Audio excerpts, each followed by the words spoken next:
C'è tanta gente, quindi penso che aspetterò i prossimi giorni.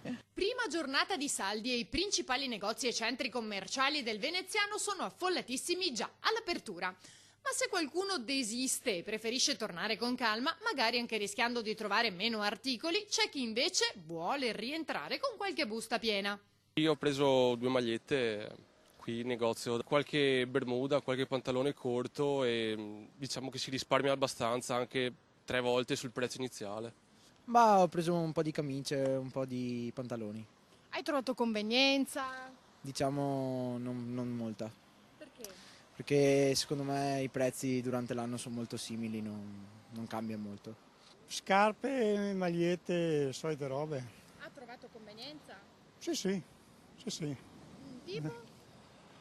Beh, metà prezzo, anche di meno, insomma. Ho portato la roba in macchina, perché sennò non so dove mettere. E ritorno un altro giro. Pantaloni, soprattutto. Anche intimo? Sì, anche intimo. Quindi, pensi di fare un altro giro, di tornare o sono finiti qui gli acquisti con i soldi? No, sono finiti qui, sì. Più o meno che cifra hai speso? 75 euro.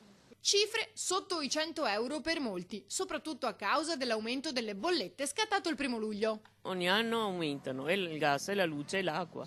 E sempre in questa stagione... In questo periodo c'è l'aumento dei gas, l'aumento della luce, senza guardare altre cose che non le vedi ma le trovi quando vai ad acquistare. Quello è quello che influisce di più su tutto l'andamento della famiglia alla fine anno.